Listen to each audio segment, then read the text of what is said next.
It's that time in the season, namely the international break that only has friendlies in it, when I'm most welcoming of any sort of West Ham news and gossip whatsoever. No matter how unfounded, no matter how unrealistic, bring it on, is what I say, because it gives us something West Hamified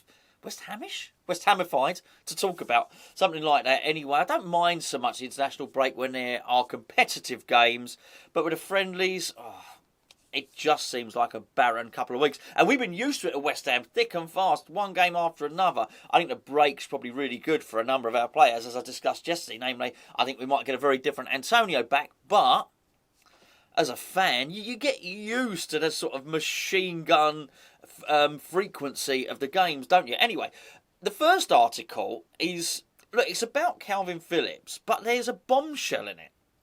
Sort of a sub-article by Stealth, which I think is the main one. So I'll read the article in a second. It's predictably about that West Ham will be back in for Kalvin Phillips in the summer, which is a subject in itself. But right in the middle of it, they just dropped this bombshell without giving any context at all. Let me read it to you. So, West Ham set to go back in for Kalvin Phillips this summer. Fine.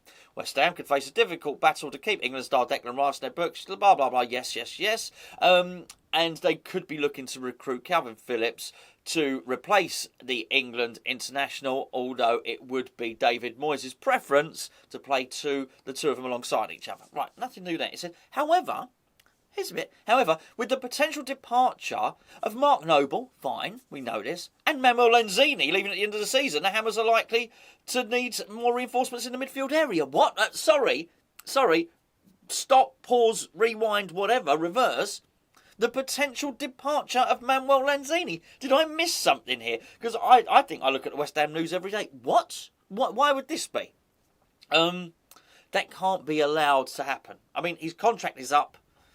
I think his contract's up 2024. Or it gets to the end. Yeah, he gets to the end of next season. Maybe that's it. But not now. Not this season. We don't lose him. Manuel Lanzini, when he signed for us, was a pivotal player. Was a crucial player. Then he got an injury, dipped a bit. Now I feel he's back to being really important again. But as I said, where did this come from? They just dropped a bombshell in the middle of a bloody article about Kalvin Phillips. Anyway, don't like that at all. Anyway, so it goes on to he basically goes on to say that David Moyes might be motivated to keep Rice in the event of Lanzini and Noble leaving. Anyway, it says, in the event that a 23-year-old stays at the club next season, the Europa League quarter-final, we will still be looking to sign someone in the place of Lanzini. And the Leeds fan favourite, Kalvin Phillips, could be the perfect replacement for the Argentinian. Well, stop! He's not. He's a completely different player, by the way. Kalvin Phillips, this is the guy who, well, I know Bielsa's not there anymore, but when he was lacking a centre-half, he'd chuck Kalvin Phillips in at centre-back. He's a stopper. I'm not saying he's got no passing ability or he can't travel the ball. He really can. Excuse me, but, come on. He's not Lanzini. They're totally different players. Why is Lanzini? It's the second time he's been chucked into this article. Look. As far as I'm concerned about the Kalvin Phillips situation, I thought it was ridiculous that we would go in for him in the summer. In the winter. Leeds were never going to sell. There was news coming out that he would rather stay at Leeds and see them through and help them stay up. And then there was other talk that actually was just looking. What he wanted was Leeds to offer him a new contract. Now, they call him the Yorkshire Pirlo, by the way. Didn't know that. There you go, the Yorkshire Pirlo. I cannot believe for a second, though, bearing in mind Leeds' struggles now, and let's be perfectly honest with each other here, it's not like the new manager's hit the ground running and has been absolutely brilliant. Leeds are still in a little bit of a pickle, a little bit of a relegation pickle. Now, I think that Kalvin Phillips could probably play for most of the top teams. I really rate him. I think he's an excellent player. But I don't think he's that good that basically it's either Real Madrid or nothing. I also don't think Leeds are good enough to keep him there if he has realistic ambitions of retaining his England place. Because to keep that England place, he's going to have to be playing at a really, really high level. I thought Leeds, the first season under Bielsa, were really good. You can't claim that now. He's got massive injury issues as well. He seems to always be injured at least once every season. My point is, come the end of this season, I think a transfer from Leeds to West Ham United would be not only more realistic in terms of Leeds having to accept it, but also more attractive to Kalvin Phillips, because I think you would certainly look at it then and think, well, hold on, there's a massive disparity. Certainly if we can get through at least the next round in the Europa League and become sort of European semi-finalists, I think it's really hard then to look, if you are a player that wants to play European football, that wants to constantly be in Gareth Southgate's mind, to really shun a European team for one that's just battled with relegation.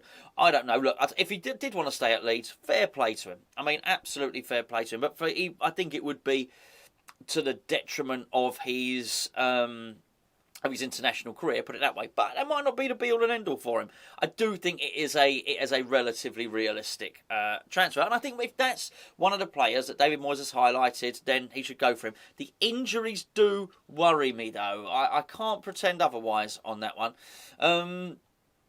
Okay, there's another thing. Look, there's another article here, which is... it's about Jesse Lingard again. Of course, about Jesse Lingard again. West Ham could be reunited with Man United start. I'd sort of expect it to happen now. I really do. Maybe it was just always going to happen. Maybe everyone's just been dragging their heels, and we tried to get it done in the winter window for a nominal fee. Man United, basically stuck their heels in and said no, which you can understand. Would not surprise me to see Jesse Lingard rock up. And let's be honest, we would be an improved team as a result. No doubt about that, by the way. I don't know if you noticed, but Connor Coventry's been playing really, really well. He went on loan to Peterborough, didn't work out. Went to MK Dons, I believe, and he's been playing really well. I mean, really, really well. So there's been a lot of talk about him actually coming back to West Ham next season, actually featuring. Maybe this is... Look, I still think there's a reluctance from Moyes to play young players. We see it all the time. He puts these players on the bench, doesn't use them. I just wonder if that may change if he sees that somebody has gone out on loan and done well and played well. Is he going to be more... Is he going to be more likely to give them the chance and actually take into account that they've played at a competitive level? Who knows? Don't know. Maybe, maybe not. But I liked him. When I saw him in pre-season, I thought he looked really, really good. I think he's captain in Republic of Ireland under-21s as well. Clearly, the Irish rate him very, very highly. There's talk of him next season, if he continues playing first-team football, being in the main squad. And why not, I guess? I mean, I don't know the strength of their midfield particularly, but... really good player, really good player. I'd like to see him get a chance. And do you know what? It's really hard to... It's hard to imagine that he wouldn't have featured this season, given everything. I mean, with the experience under him, at least you'd think if he'd have been on the bench for West Ham over the last 2 or 3 months, he would have played. I mean, let's be perfectly honest, he can't play any less than Alex Crowell, can he?